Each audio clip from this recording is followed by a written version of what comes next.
Yeah, you're not the only one who was in here. We'll survive.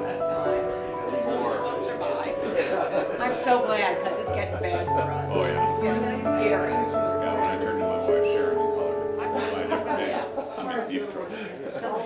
Yeah. That's it. Right. So you have a busy life. Busy. Yeah, and on the Bible, when I start my Bible study, I'm going to do it 2 days a week. Okay. Good morning. We may have some stragglers coming in, but we're just starting a 6-week class on Genesis, and We're all in the back rows. well, hopefully we'll have more people come in. But just wanted to start off this class on Genesis, and I've been very interested in Genesis like the last 5 or 6 years. Our men's Bible study on Saturday morning, Tab's Bible study meets downstairs in the library every Saturday morning. We did Genesis about 5 or 6 years ago, and it just really launched me on a passion for studying it and learning more about it. Before that, I'd sort of shifted the Old Testament into some point of irrelevance. Like up about the year 2000, I was thinking, I got to feeling like the New Testament supersedes the Old Testament. Why should we pay attention to it? And I started looking for the answers to that question.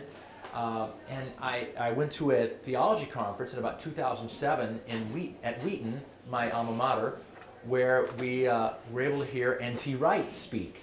And that launched me on a project of reading his books about Jesus, particularly Jesus and the Victory of God, which that's a great title for a book. But to see how thoroughly Jewish Jesus was and how he was living out the story of Israel but really God's rescue of Israel. Just a crazy, beautiful story, but it fulfills what begins here in Genesis. And so Genesis, for our purposes here, means beginnings, or the Hebrew word Bereshit means beginnings. But if it was just the beginning of a chronological sequence, Hebrew has other words for that. The core of the word Reshit means the most significant portion of the whole, the most salient element, the principle or the foundation. So there's a lot more in Genesis than just the start of things, but it gets everything rolling, certainly. So we've got a 6 weeks class laid out here, a couple of weeks on just the first couple of chapters, and then things start rolling faster and faster. And at this point, I was really only ready to commit to about 6 weeks of teaching on Genesis. So we'll stop maybe with an introduction to Abraham, and that may drop off if we don't get there. So I think we'll spend 2 weeks on Genesis 1 and 2 with a little division here. So Genesis 1 actually butts into Genesis 2 a little bit. So we'll go through 1 through 2:4.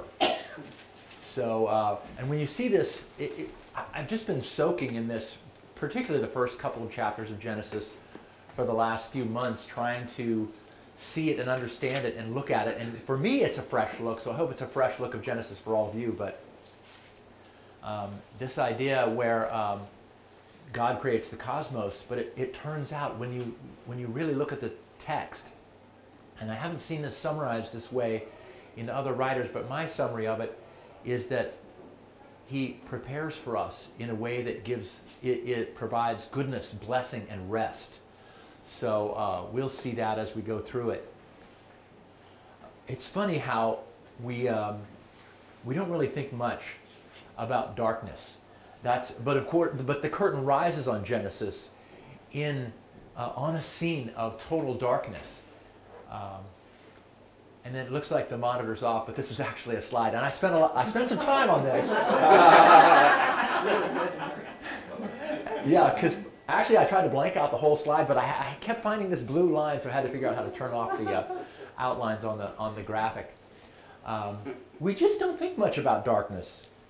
I personally, when I go down to the beach at night, which is not very often, But if I go down to the beach at night and you hear the rolling waves, and I have that little sense of fear listening to the ocean at night. It just seems so big, and the waves feel like they will swallow you up. A friend of mine went to visit Area 51 a couple of years ago out in Nevada. And he said he rented a car out there, and they gave him some really stern warnings. Do not stay out in the desert after dark. Even though you've got a car that has bright headlights, you think you can move, you think you can drive the car, you think you can see the roads, but they're not very well marked or paved. Don't go out in the desert at night. And I'm sure that's true for other areas. Don't go out in the jungle at night. A friend of mine is a pastor in California, and I've been digging up some of his old sermons, and I heard one where he had gone to Papua New Guinea, and he said, life just shuts down when the sun goes down, and you spend the evenings, 12 hours because it's near the equator, you spend the evenings on these raised platforms, okay, so they're off the jungle floor, and you know why that is, because there are snakes on the jungle floor, and the lights are out, and you just have to have some things to do. And of course, they have their illumination, we have our illumination, but we just don't think much about darkness. And when the curtain rises on Genesis, it is totally, totally black. This doesn't even begin to, because we have all the lights on we can use. But that's only the beginning. It's not just the darkness. There's this, and we're going to read the text. I want to really feature it, and I've got plenty of ways to do that here coming up. But as the scene opens, it's, well, we always remember it, and we'll see a little difference here. We always remember it. In the beginning, God created the heavens and the earth was without form and void, and the Spirit of God moved over the face of the deep. Well, that form and void is the Hebrew words tohu and wabohu, so that formless and void, and the void is really a word that wabohu only appears once else in the New Testament. It just refers to the trackless desert. So what is that saying? I just wanted to think more about sort of beyond darkness. If darkness is scary enough for us, I just wanted to get beyond that for a moment, because I think there's more going on here at the start of Genesis.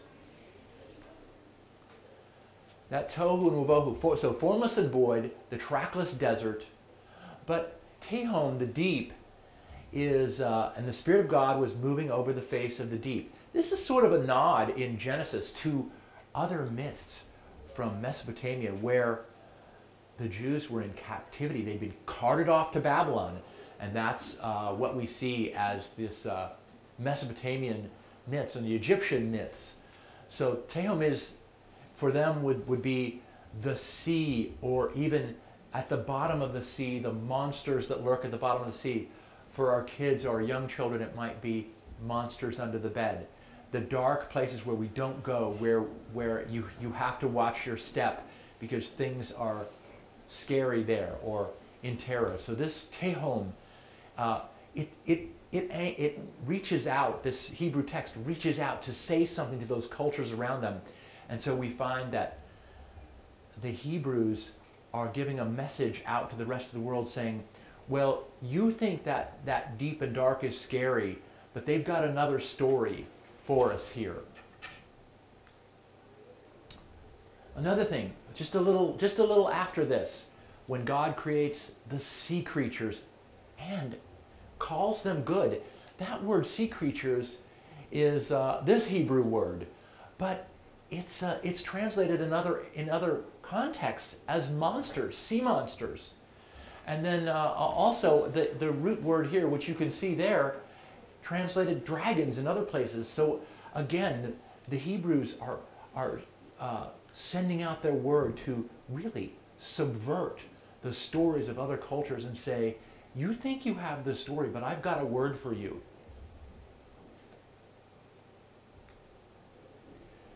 This idea of the trackless desert and the frightening nature of the wild, the wilderness, and the deep is, it really indicates a lack of fruitfulness, a lack of productivity.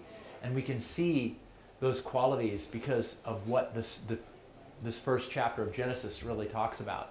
Lack of fruitfulness, lack of productivity. And clearly, it's not a place for us. The deep is not a place for us. The trackless desert, it's not hospitable, not habitable. People need these things. And then, once there's creation of more than one person, and that's an interesting story too, but once there are more than one person, then creation begins to interact with itself. And so this idea of sea creatures already, and different environments already, we're in a much wider world. It goes so quickly, these few paragraphs go so quickly into the whole wide world, and yet they're told with such economy and sketched out so quickly. But then there's this other idea that emerges. There is chaos out there, and the minute you find you're not in control of your environment, or something comes along that's unexpected for you, that's that idea of chaos, which the ancient Hebrews were well acquainted with. They don't use this term directly, but it's there. It's behind these ideas. And then, just as an introduction to the text, we see the Spirit of God over the face of the deep. And then the voice of God. And I was just enchanted with this image where God speaks creation into being. It is so truly said that God calls the world into being because his mode of creating the world is through the spoken word.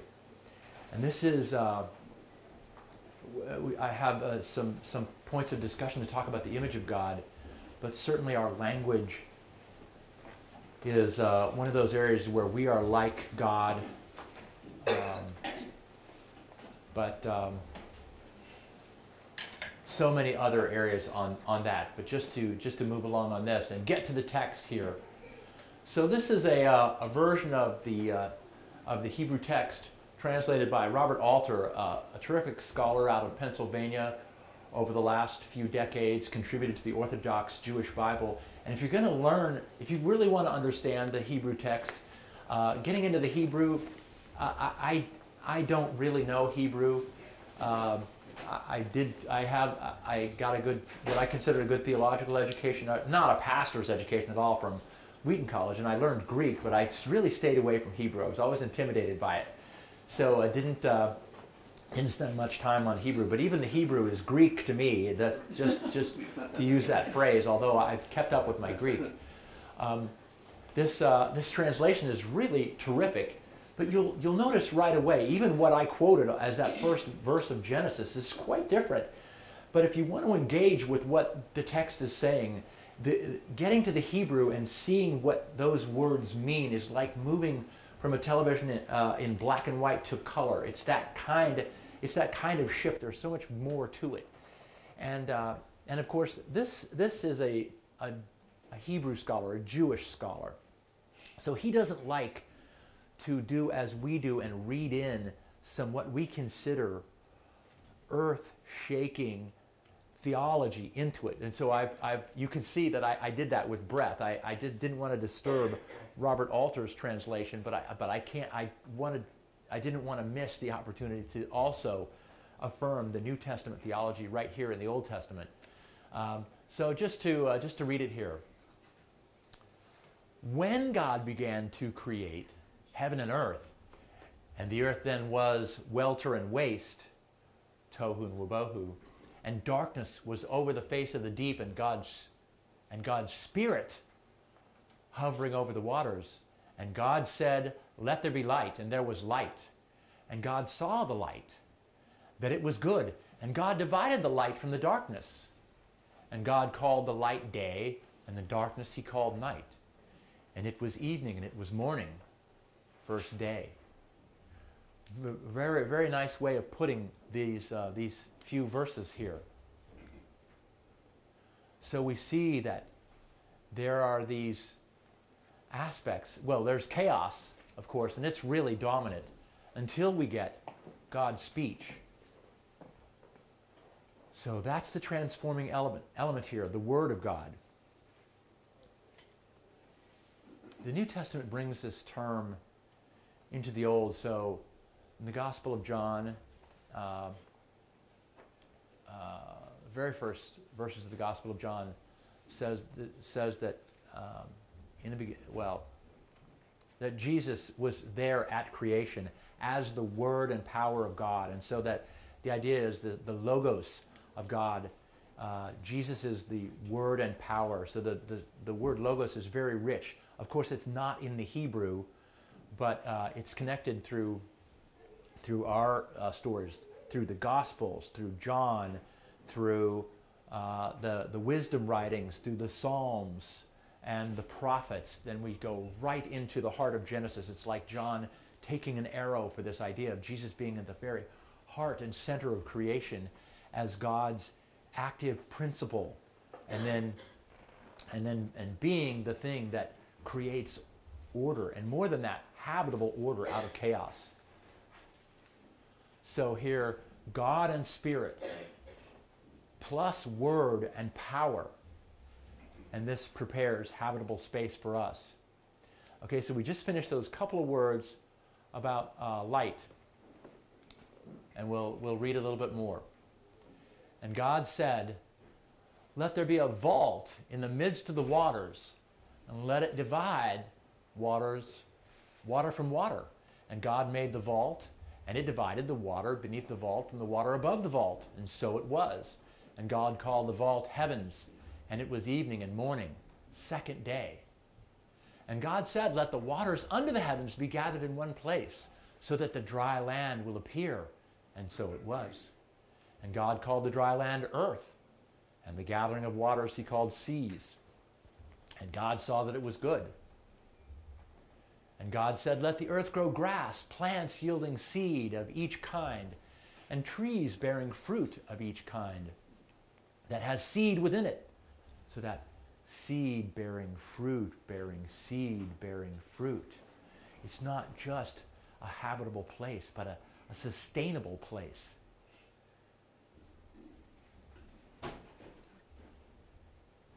And trees bearing fruit that has seed in it, within it of each kind. And God saw that it was good. And it was evening and it was morning, third day. So here again, just another view of this ancient Near East cosmology. The idea, how is the world shaped? Why would we ever think, back up to this one for a minute, why would we ever think, what is behind this idea that the waters above and the waters below, and God put a firmament in the midst of the waters? The Hebrew word for that, separated, is like cutting, like maybe you would cut a fabric or something really thick, or a leather hide. So that kind of separating, but then putting something substantial into it. This idea of light and separation strikes me before we get even to the creation of the sun and moon, which we'll see a little bit more about here. Before we get there, it's like the Hebrew authors have envisioned that light itself is not just a product of the sun. And we've harnessed light in many ways through electricity, but it's almost alluding to the invention of physics. So this idea of separation, why does mass cling to itself in one area or another? Or the universe is clumpy. We find ourselves on planets, well, in a solar system, very, very clumpy. So this idea, this very gentle introduction to the cosmos by the Hebrews has the ideas to it that it's the center of, there's a place, and God collects things in there, collecting, separating, naming, calling out. So the earth collects in here, and we find the great deep below. We'll read more about that in the flood story. So the waters of the great deep were opened. Why would we think that there are waters above the earth and waters below? Of course, the most obvious one, rain comes down from above. So then we'd say, oh, waters above the firmament. I get that. The ancient people would have noticed that. But why? why would the waters be below? But if you drill a well and water comes up from below, then you'd get the idea that there were waters beneath the earth. So from a very ancient mindset, or people thinking about the most basic things, the idea of moving from darkness to light is earth-shaking. And it's the most obvious thing you would mention. So that idea of darkness and then let there be light, the realization of primitive peoples, that their lives are determined by the availability of light in their world. It's just the most basic things that once you realize it, very primitive people. Their lives are defined by day and night. And then in the flood too later, Genesis 8, there's another phrase where God commits to not flooding the world again or not destroying the world again. For as long as day and night remain, and seed time and harvest, I will not bring waters again to flood the earth. So this is God's promise, but recognizing the text of these ancient peoples, that these first verses of Genesis are really talking about the dawn of time, the measuring of time through days and seasons and years. And then, of course, the invention of physics too. And then we get to the creation of the sun and moon. Let's just read it, and I've got a couple more slides to talk about that. And God said, let there be lights in the vault of the heavens to divide the day from the night. And they shall be signs for the fixed times and for days and years. And they shall be lights in the vault of the heavens to light up the earth. And so it was. And God made the two great lights, the great light for dominion of day and the small light for dominion of night, and the stars. And God placed them in the vault of the heavens to light up the earth and to have dominion over day and night, and to divide the light from the darkness. And God saw that it was good, and it was evening, and it was morning, the fourth day. Love this image by Michelangelo here. This is the G-rated image. So we got the sun and the moon, and I just couldn't resist here. This is the less than G-rated or more than G-rated image. What? It's funny. Why does Michelangelo do this? Okay, we see the sun and the moon, the God creating the sun and the moon with the heavenly host at his side, but because we think, well, maybe this is the moon. No, it is a kind of moon. Oh, and why does he do this? The hint is in Exodus 33, when God says, yes, I will pass before you, but if you were to see my face, it would shake you too much. I will allow you to see my hindmost parts and the soles of my feet. So look at what Michelangelo has shown us there. This small detail. But of course, it went into depict creation. It's like we're very fortunate to see the face of the creating God there. And that's lucky, but this is all we deserve to see. But why is it? Why do we call the light light? This is a question asked by John Walton, a text scholar at my alma mater, Wheaton. Very strong research over the last few decades, and has been teaching about this, writing books and teaching about this subject. And this was the question that broke the light of day onto the subject for him. Why not call the light light? And that is because he called the light day because it was clearly about the development or the dawn of time and periods of time. So God called the light day because it was the beginning of our ability to measure time. And then, the question is here, I maybe should have obscured it, but it's a little late to be talking about the sun and the moon on day 4. Again, this is clearly a demotion and a word from the Hebrews to the Egyptians to say, and to the Mesopotamians to say, well, you may think your God is in charge, you're large and in charge, your God of the sun and the moon are really in charge of things, but there is a God behind those things. And this awareness in the early part of Genesis, long before our understanding of light and the speed of light and how important those things are. Well, E is equal to mc squared. Energy is a mass times the speed of light squared.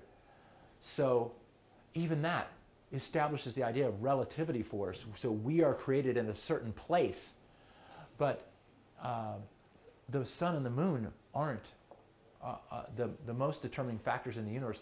Maybe the laws of physics are, and so I think they have perceived, or they had hints or hunches or intuition of that very thing in demoting the sun and the moon to a subsidiary position, not gods themselves, not even to be worshipped, but as part of the created order.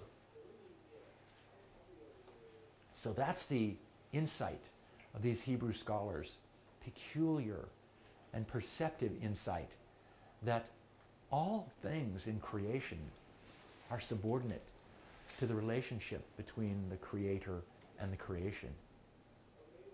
This God has spoken the world into being, called it into being, the call of God. And He has valued the world positively for Himself. And yet, there is a strange reluctance on the part of the creatures in creation to resist God's will. And clearly, that part of the story dominates the text, but we do see hints of affirmation of obedience and cooperation with the divine will even through these first few chapters of Genesis. And God said, let the waters swarm with the swarm of living creatures, and let fowl fly over the earth across the vault of the heavens. And God created the great sea monsters and every living creature that crawls, which the water had swarmed forth of each kind, and the winged fowl of each kind. And God saw that it was good. We can see this Hebrew form of poetry. It's doublets and repeating phrases. You say the same thing in different ways. We tend to trip over it. We're so used to the idea of poetry as being based on rhyme and meter. This is strange to our ears. And even though I say that the text speaks with deftly and with great economy, it goes to great lengths to talk about swarming and swarming, and that idea of repetition is embedded in the Hebrew. It's not, they don't say it just once, they say it twice. And isn't it beautiful for us, fortunate for us, that this form of poetry is one that can survive translation, where our poems, or what we call poetry, would break if we didn't get the English words for rhyme and meter. And again, this idea of the Hebrew language, and in our outline, the flood and the tower, is the idea that the Hebrews were writing in about 700 BC down to 500 BC. These texts came together then. Of course, they were relying on much older texts, which through some of their persecutions, where in their little area of the world, Israel and Palestine, they were washed over first by the Egyptians and the Babylonians and the Mesopotamians and the Philistines and the Hittites, for one nation after another, washing over this one little part of the world, a field of such struggle. Why would these people ever think that the world was a good and positive place? It's counterintuitive. This is a word that they have received as revelation. So the job of the sea creatures is to swarm and to teem. Be fruitful and multiply, and fill the water in the seas, and let the fowl multiply in the earth. And it was evening, and it was morning, 5th day. And God said, let the earth bring forth living creatures of each kind, cattle and crawling things, and wild beasts of each kind. And so it was. And God made wild beasts of each kind, and cattle of every kind, and crawling things on the ground of each kind. And God saw that it was good. Couldn't find any great Michelangelo images for that.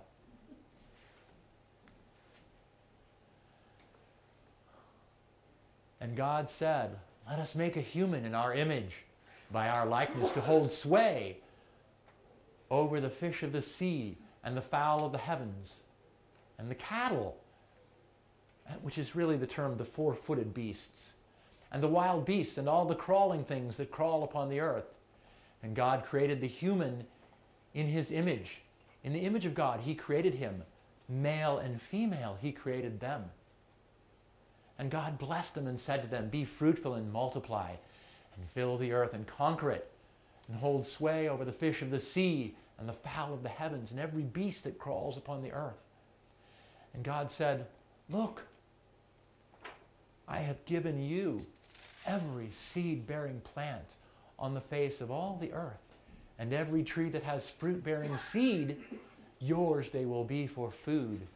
And to all the beasts of the earth, and to all the fowl of the heavens, and to all that crawls upon the earth, which has the breath of life within it, and the green plants for food. And so it was. And God saw all that he had done, and look, it was very good. And it was evening, and it was morning, the sixth day.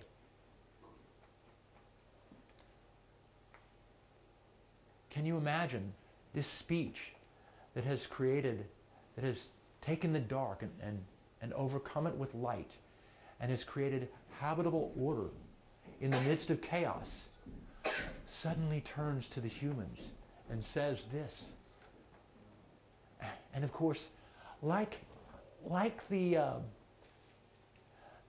sea creatures and the green grass to swarm and to teem and to be fruitful, this word comes to us. I mean, it's like the creatures in the sea can't help but proliferate at an alarming rate. Even a garden, the small gardens that we have, we can hardly keep things from growing in them, the weeds and then if we do things right, we can get things to grow. That's another story. But this word, the spoken word of God with such power and force, it strikes me that it has to, when it turns to the humans, he has to sort of pull back. It's the very same word God said and God spoke. It's the very same word. So we don't get any indication that he ratchets down the volume for us. But to think of that kind of power that creates momentum and inertia to make us who we are. And if we see in these lines the few things of us that we think are true, this idea of dominion and ruling, mastery, subduing creation. We are large and in charge of creation, taking the preeminent spot. Clearly the story is leading somewhere. It's a sequence of creative acts. Now this is into Genesis 2, verses 1 through 4. So the verses were not established until the middle of medieval ages, like 700 or 800 AD. So there's nothing. Well, I would say it's probably canonical, but I think we can ignore that for our purposes of organizing things. So Genesis 2, verse 1. Then the heavens and the earth were completed, and all their array. And God completed on the seventh day the work he had done. And he ceased on the seventh day from all the work he had done. And God blessed the seventh day and hallowed it. For on it he rested from all the work that he had done. This is the tale of the heavens and the earth when they were created.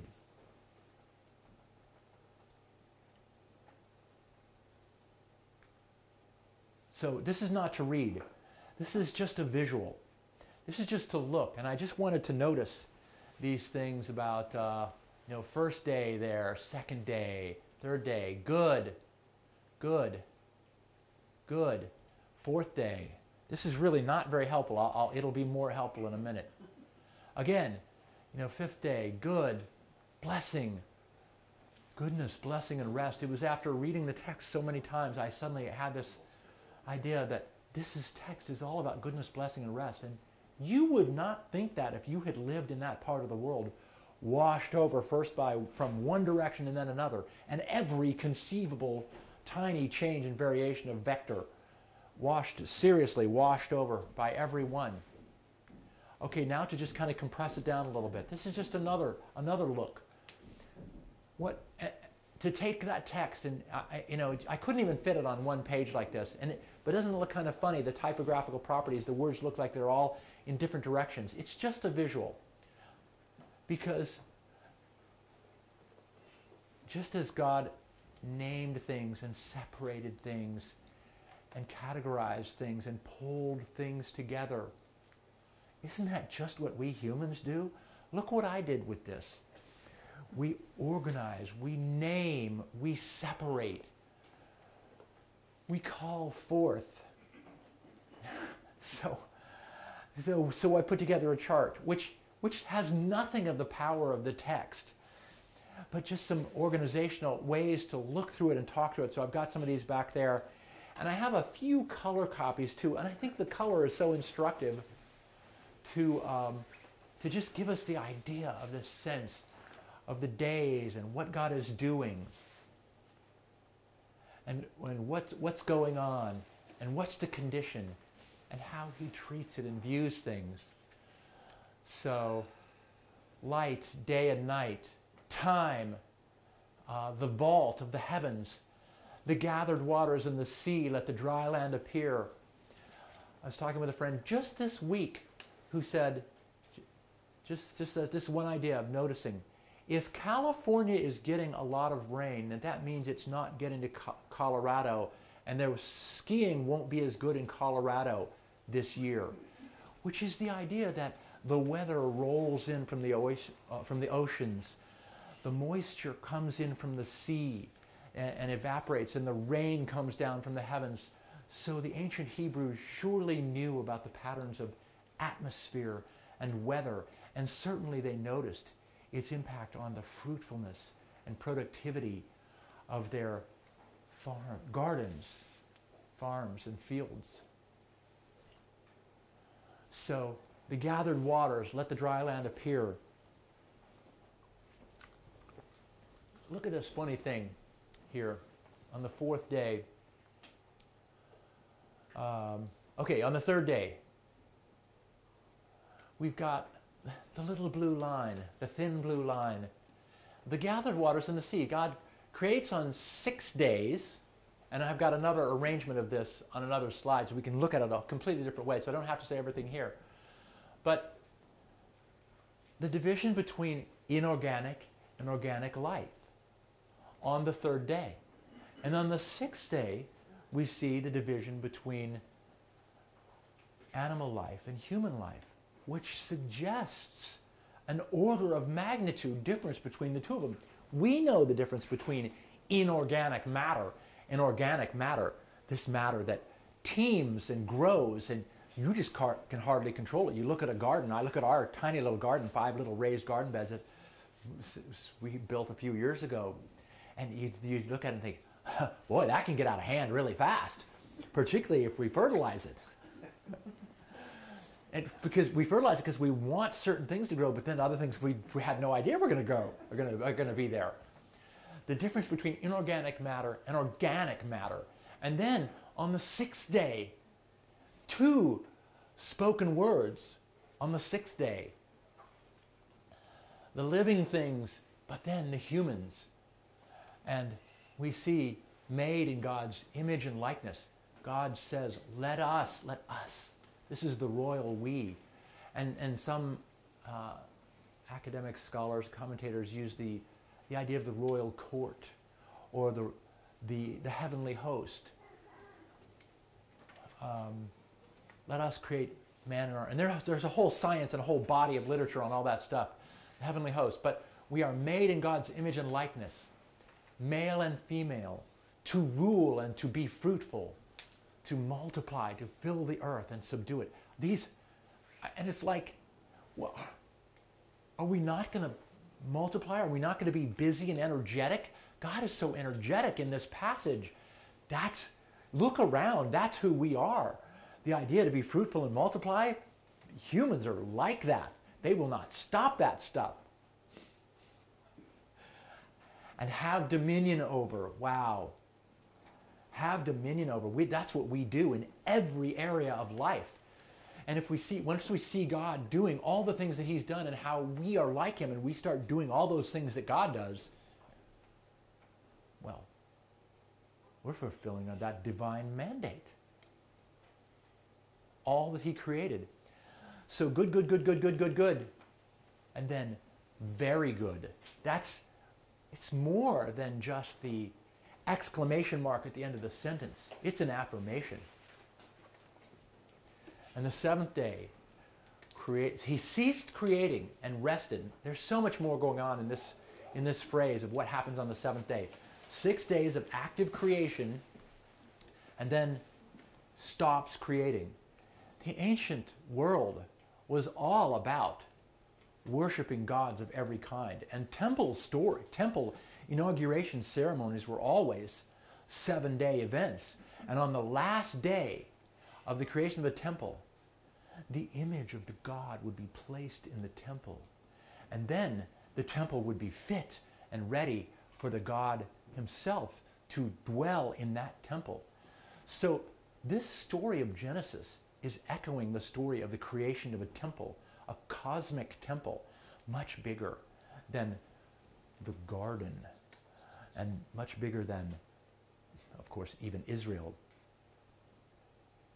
But why wouldn't the Garden of Eden be earth? Well, God has created habitable order out of darkness and chaos for us. And through this work, he rested. But when you think of the word rest, it's very likely a completely different meaning than taking a nap on a Sunday afternoon after a very demanding Sunday school class. It's more the authority of God rests in his temple, or the authority of the king rests in the signet, and they, the wax, and they put that down there, the mark of the ruler. So the mantle of authority rests on the king's shoulder.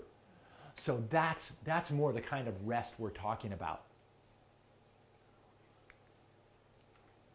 All of it, all of this, preparation for the humans. So any sequence of events, you have to ask yourself, any controlled sequence of events, you have to ask yourself, where is it going? Right down there. But the image of God is in the temple, and it is supposed to control what happens, not just for the temple, but also for the community around the temple, for the people that worship that God in the temple, to make the community feel the impact of that temple, of that God, the influence of that God. Another way of looking at it, look what's happened. What we have is space for on days 1, 2, and 3, and then populated by. So this idea of this, there's a sort of a functional nature. It's creating all aspects of something, both the room for it and the actual rulers of it.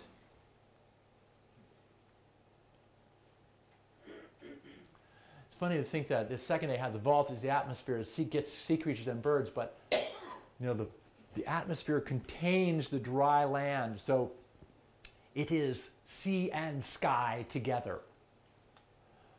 I just grappled with that one until those ideas came to me.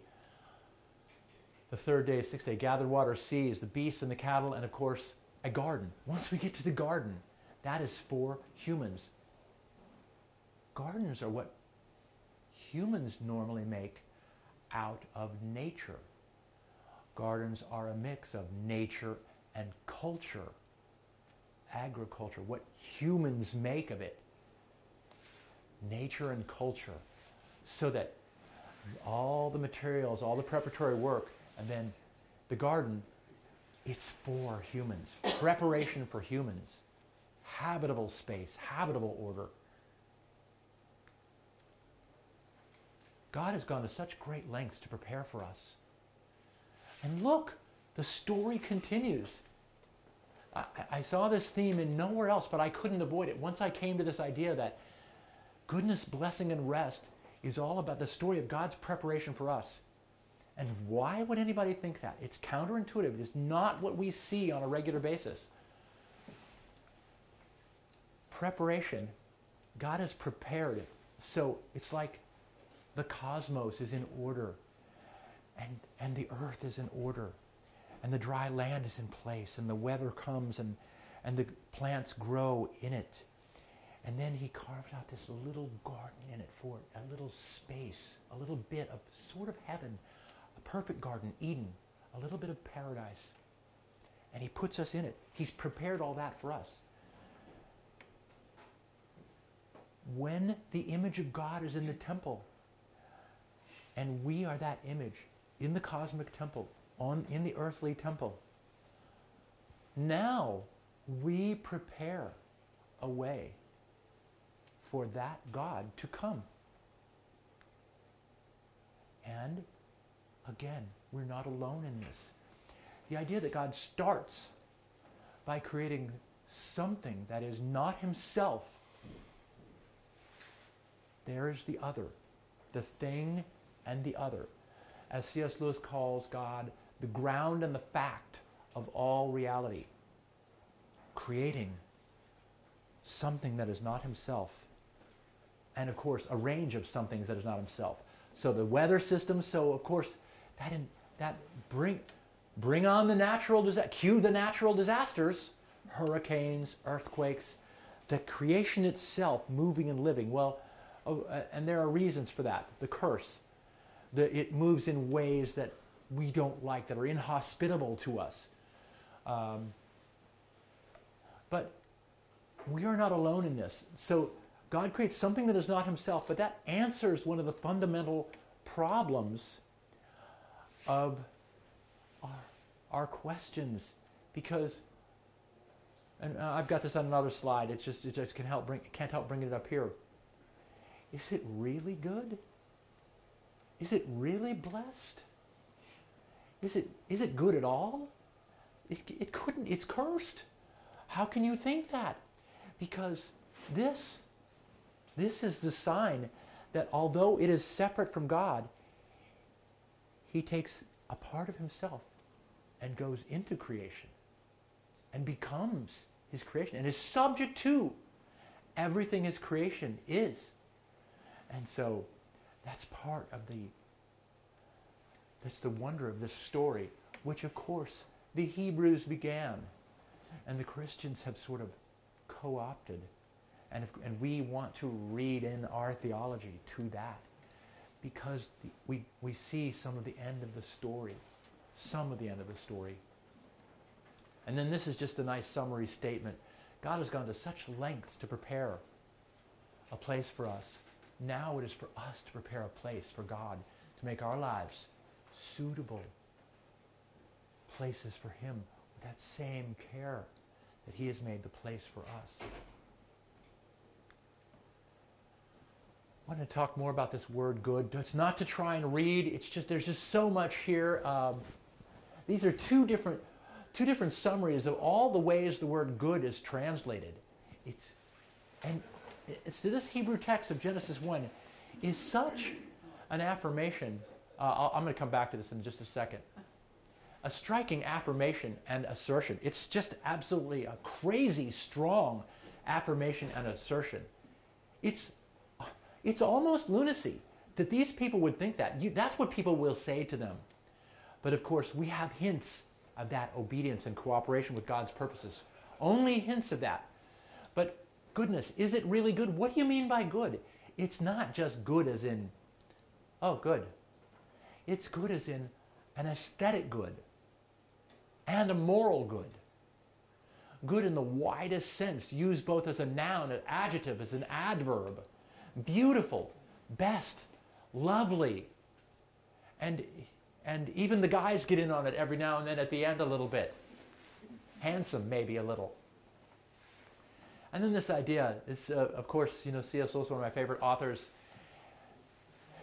It gets in this cycle of truth, beauty, and goodness.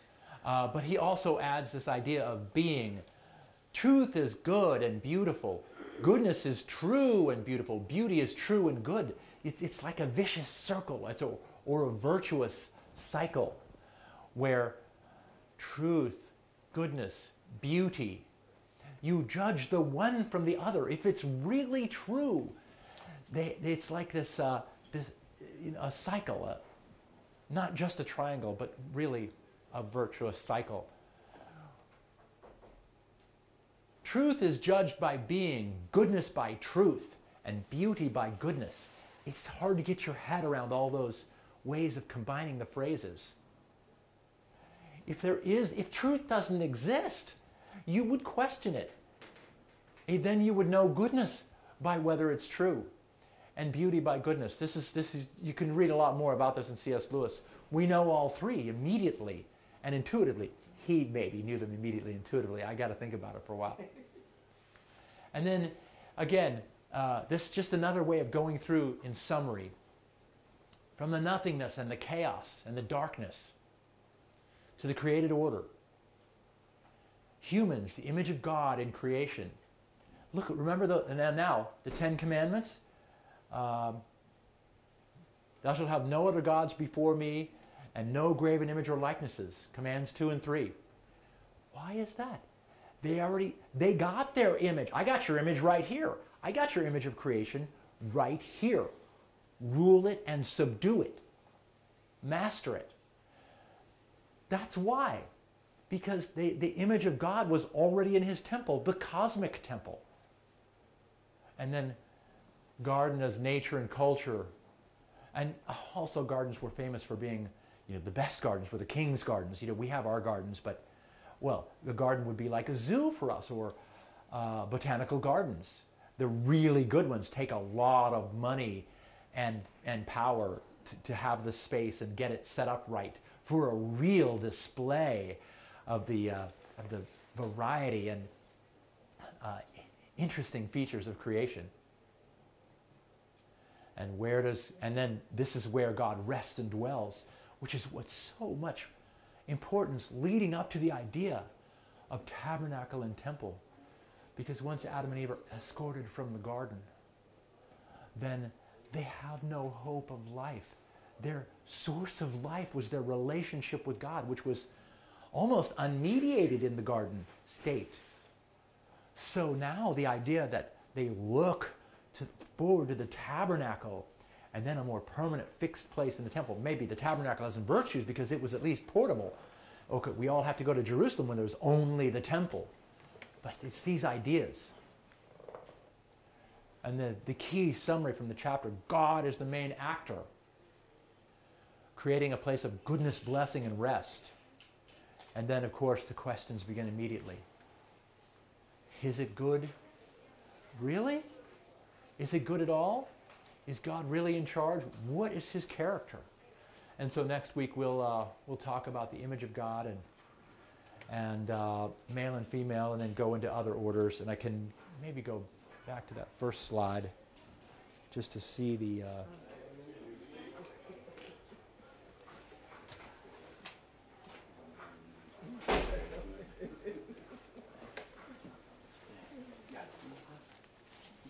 She's coming at 11. Yeah.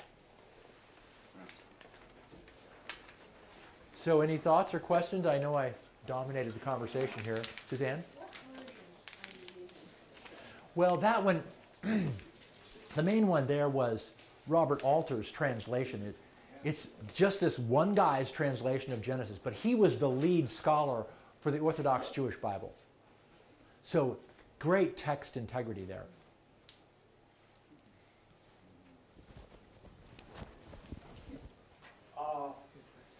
There seems to have been through the ages a lot of discussion on 24-hour day Yes. creation, and that I go along with that. And yet, as you pointed out so clearly there, the sun was not created until the fourth day. Well, how was there a day before there was a sun? Yes. And but God could do it in 12-hour days if that's the method he chose. So I don't have any problem with those people who think that. But nonetheless, for myself now, I see it this way. Okay, if those people who want to see it that way, okay. God made creation, but God is up here and his creation is here. And there is no time for God. So God very easily could have made the cow and then said, okay, it goes here. And put it there on the sixth day or whatever, however he did it. Nonetheless, he did it. And I think that's the key. And for those who think one way or the other, so what? Yeah. God doesn't care if you think it was 12 hours or if you think it was 24 hours or if you think it was 5,000 years between that and that, because time is immaterial to God. So, enjoy what you believe and don't worry about it, and let whoever wants to believe elsewise, believe elsewise. And Good question. Let's be one in Christ. Go ahead. Can you talk a little bit about the different account of creation between chapter 1 and chapter 2, and maybe some of the hypothesis around that? Yeah. That comes up because of the theories of how the text came together. It's so clearly written by different authors. And we say authors, but different committees would be a better phrase for it. Different factions may be a better one. So the different sources would be the priestly source, the scribes, the accountants versus the artists, or the religious authorities. Those would be other. So various different sources coming together. J, E, D, and P. The different are the letters for different names of the source. And so the Hebrew text as we have it now shrewdly holds together those competing voices. They really have different messages to offer, but the committee, the team that pulled them together and now hold them together is really allowing multiple voices to be heard. And I could say more about that, but it gets really detailed. And I'm not in full command of the detail either. Got a couple more questions. Rob? I, like a lot of people, spent a lot of time trying to reconcile the Genesis story with scientific Big Bang thing. And I've come to realize that we as storytelling beings have, in the Big Bang and in the stuff you'll hear on Nova and Cosmos and things, created yet another version of the creation story. Yes. And that there's really no reason, need, or benefit from trying to reconcile. This is the story of creation in the book of Genesis that we know where we sit in God's cosmos. Yes. And that's what we need to know about. Yes. We don't need to reconcile that with physics. Our place in the cosmos. Yeah. That's yet a different story. Well, yes, we don't. You said we don't need to reconcile our place in there, and of course we will. I'm not really well suited to go through the controversy or to say how evolution. I can't bring myself to swallow evolution. Just can't. But it's. I just don't think the Jewish text makes the claim of being history, history, which a lot of people would challenge, a lot of conservatives would challenge, but it's not a mere listing of events that pretends to be impartial, which would be a strict history. Do you want to say something, Linda? Okay, I thought you were. Actually, did you run across the translation for the word day? Yes. And it means that one 24-hour day Well, in the 7 days. just in the first two chapters, the word day, yom, has 4 senses. So the very first one would be, in the beginning God, and God said, let there be light, and he called the light day. That's 12 hours. So that's not a 24-hour day. Of course, the summary statement for the day is, and there was evening and there was morning, which covers the day and the night, and that's that's what we would call a 24-hour day. Which, roughly speaking, 24-hour day. But and so that the idea of those, so first day, second day, sixth day, those really are ordinal numbers, and so they really try and contain that activity on days. But don't they use the same word in the second chapter where it says, in the day God created the heavens and the earth? Yes. So there was a day. So Yes. same Broad brush covers the whole thing with a single day. Yes. And And what about reference, like, in the day of Noah, or in the day of the Lord? Yes, I mean, yes, it means kind of the time of. yes, you got them all.